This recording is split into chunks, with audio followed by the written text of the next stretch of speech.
Welcome to USCIRF Spotlight, a new series by the United States Commission on International Religious Freedom, where we discuss major topics and issues in the news and explore how those issues are impacting religious freedom around the globe. Here is USCIRF Director of Outreach and Policy, Dwight Bashir, leading this week's discussion. Welcome to USCIRF Spotlight. Today, we're going to talk about the various mechanisms within the UN human rights system that are used to promote freedom of religion or belief. In the legislation that created our commission in 1998, international human rights standards such as the Universal Declaration of Human Rights and the International Covenant on Civil and Political Rights are cited as the benchmarks which we should be using to monitor religious freedom around the world. But beyond the standards to monitor, the UN system has several structures and entities that were created to address human rights concerns globally, many of which are relevant to the universal right to freedom of religion or belief. Although some of these bodies have limitations, they provide opportunities for advocacy by and collaboration among governments and non-governmental organizations working to promote and protect religious freedom internationally. Today, we have USCIRF Supervisory Policy Analyst and International Legal Specialist, Kirsten Lavery, to go deeper on this topic. Welcome, Kirsten. Thank you. It's great to be here. Earlier this month, we released a fact sheet which you authored on this very issue. Why don't we start by having you first tell us about what some of the human rights mechanisms are and the structures that are related to international religious freedom? Sure, thank you. So as described in the fact sheet, there are really two types of UN human rights mechanisms. The first are those that are the charter-based mechanisms, meaning that they're mandated through the resolutions of the UN principal organs. And so the main one is the Human Rights Council, which is an intergovernmental body that consists of 47 UN member states. This was established in 2006 by the General Assembly to replace the UN Human Rights Commission. And so the mandate of the Human Rights Council is to promote universal respect for human rights and to address and make recommendations for when there are situations where rights are being violated. And so in doing this, they use the international standards, which you mentioned. The 47 seats are allotted among the UN's 5 regional groupings, and the members are elected by a secret ballot of the General Assembly for 3 years terms. And so during this election process, the human rights records of the states that are running are supposed to be considered. Another mechanism that falls under the Human Rights Council is the Universal Periodic Review, or the UPR. This is a state-driven process that reviews the human rights situation, including the freedom of religion or belief of all UN member states. We also have the different special procedure mandate holders, which are independent experts that focus on specific thematic or country issues related to human rights. And so there's a UN special rapporteur that focuses on freedom of religion or belief, and then several others that touch on relevant topics such as the freedom of expression, minority issues, or cultural rights.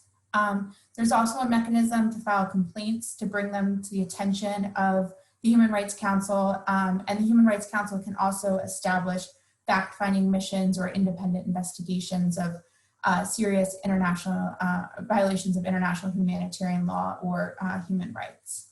The second bucket of human rights mechanisms are those that are treaty-based. And so there's 10 that monitor the core human rights treaties. An important one is the Human Rights Committee, which monitors the International Covenant on Civil and Political Rights. Thanks, Kirsten. You made reference to the Human Rights Council's Universal Periodic Review process, or UPR as it's called. A UPR session actually started this week where the human rights records of about 14 countries are being reviewed, including actually the United States this time around. Can you explain how the UPR process can be used to actually advance religious freedom, and what are some of the limitations of this process? Sure. So there's 3 UPR sessions held each year, and as you said, one session is currently underway. So each UN member state will have their record reviewed every 4 years, so with 48 UN states reviewed each year. And so during this process, an assessment of the human rights record of the state will be conducted through a dialogue between the country under review and the other UN member states. And so while it's led by the Human Rights Council members, other states also participate. They'll consider a range of documents and information and then produce what's called an outcomes report that has different recommendations. And so often the freedom of religion or belief record is considered during this process, and the state will receive recommendations on how to improve the situation. An example that we actually mention in our 2020 annual report is that Iran was reviewed last November and received a number of recommendations related to ending discrimination and persecution of religious minorities. And so the UPR process can really be an important opportunity to get commitments from governments and NGOs, and human rights groups will then use those promises in their own advocacy. At the same time, the UPR process has received criticism for not paying enough attention to the freedom of religion or belief, and also failing to provide really consistent, specific, and actionable recommendations. And another criticism it receives is that there's no effective mechanism for following up on the recommendations.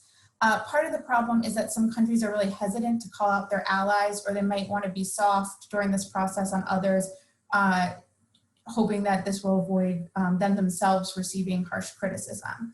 So it's important to keep in mind that ultimately this is really a state-driven process. So it's important for states that are champions of human rights and particularly religious freedom to engage and call out religious freedom violations during the UPR process, and to continue to put pressure on states to implement their recommendations. I would just add there, I think, we've seen a number of, interventions by states on countries that have committed egregious violations. And so even if the country doesn't follow through on implementation, they go on record saying, hey, we're going to implement, this set of recommendations.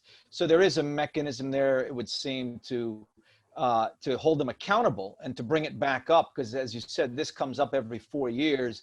So if a government says it's going to implement something to improve a religious freedom situation, then this can come back up, and even in between there. So very helpful. Thanks. You also mentioned earlier that the Human Rights Council is an intergovernmental organization that's only really as good as its 47 member states.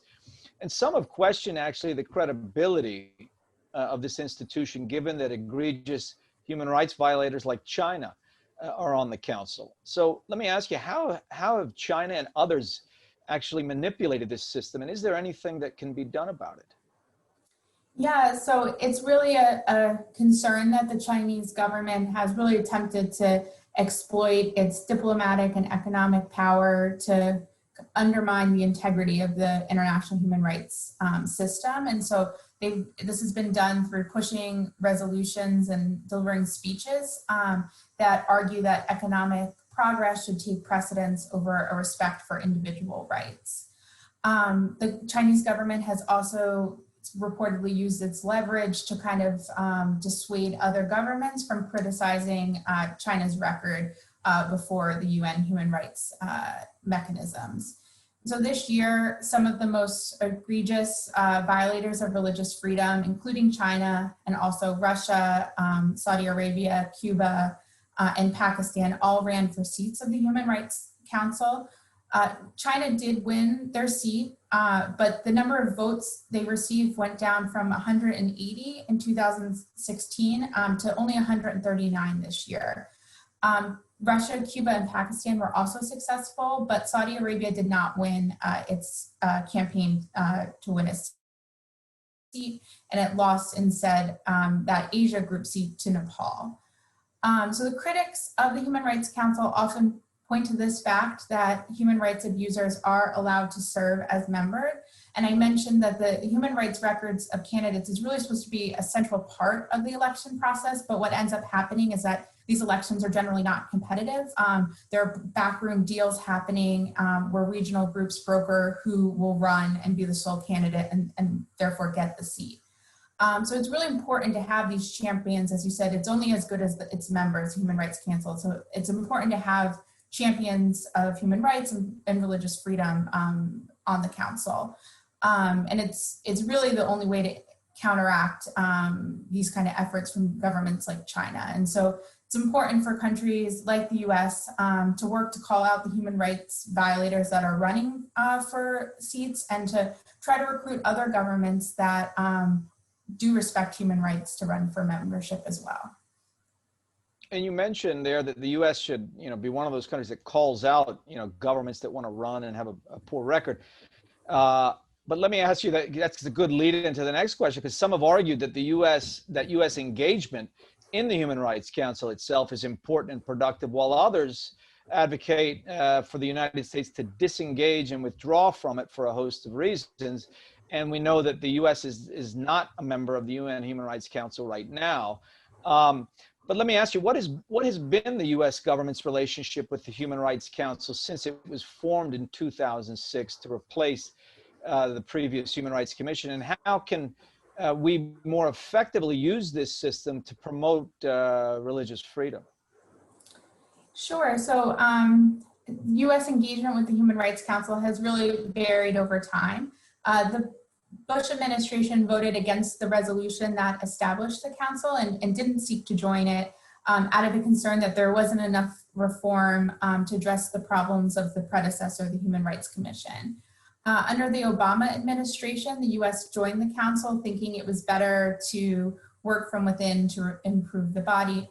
And as you mentioned, then the Trump administration withdrew in 2018, noting the need for reform, so the US is currently not a member. And so although it has an imperfect record, the Human Rights Council is the main intergovernmental institution that promotes human rights, and for that reason it's important. And so when the US and other champions of human rights are able to exert active leadership at the UN, these mechanisms can really be used as important forces for promoting religious freedom. And so if the US, when we've been a member or engaged in it, we're able to advocate for our human rights priorities like religious freedom and build coalitions with like-minded governments to better promote rights and really ensure that there's not this leadership gap, which currently is being filled by countries like China and Russia that are trying to co-opt the system, as we discussed. And so even in these times when the US is not a member, there's still important ways for the US to engage with the Human Rights Council. One way I've mentioned is ensuring that the religious freedom records of candidates that are running for a seat are really a pivotal consideration during the election process. The US can also actively participate in the Human Rights Council sessions and raise religious freedom concerns, host side events on important issues and country situations. And the US can also participate in the UPR, even not as a member, and draw attention to religious freedom violations and provide these actionable recommendations that really can help to improve conditions. You referenced, the human rights system in general, and we've talked a lot about the Human Rights Council, but also that other entities have positively contributed to the promotion and protection of religious freedom. Can you give me a few concrete examples how some of these mechanisms have been used to advance freedom of religion or belief and have been successful in creating awareness on the one hand about the abuses committed by some states, and how this awareness has resulted in some progress on the ground in various countries? Sure. So one example is the Human Rights Council Resolution 1618, which was adopted by consensus in 2011. It has a bit of a long name: combating intolerance, negative stereotyping, stigmatization, discrimination, incitement to violence, and violence against persons based on religion or belief. And so it really commits states to addressing religious intolerance through promotion of the interrelated rights of religion, expression, and non-discrimination. It's important partly because it replaced the flawed defamations of religions resolutions, which had sought to justify laws restricting speech. Another positive example is the work of the UN Special Rapporteur on freedom of religion or belief. The current mandate holder is Professor Ahmed Shahid, and he's really done great work, including his recent reports on topics including gender equality, anti-Semitism, and restrictions on expression and how they can impact the freedom of religion.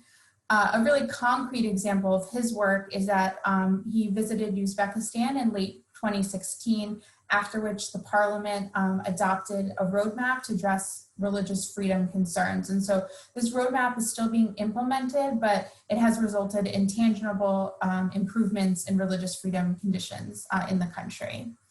Another example is that there were 2 investigative bodies established by the Human Rights Council to collect and preserve information and evidence regarding the alleged international crimes committed against the Rohingya.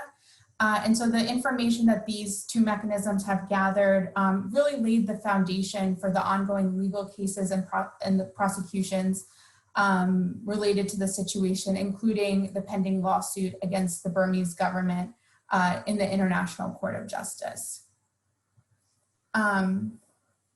So I would just point to those 3 as some really concrete examples. Great, thank you. And I would just echo the work of the Special Rapporteur. One element that I've thought has been helpful over the recent years is the joint statements that have been made by the mandate holders, including the one on freedom of religion and belief, Ahmed Shahid, with others on, say, freedom of expression or arbitrary detention and so on, where there is overlapping issues at play. I think that creates even more strength in those statements when they come together to galvanize and get more attention on these issues. Unfortunately, we'll have to leave it right here. I want to thank USCIRF International Legal Specialist and our USCIRF Supervisory Analyst, Kirsten Lavery, for her insights today. And we've only had to scratch the surface, but you can find her report on these UN human rights mechanisms as they relate to international religious freedom on our website at www.uscirf.gov. Thanks for tuning in today, and we'll see you next time on USCIRF Spotlight.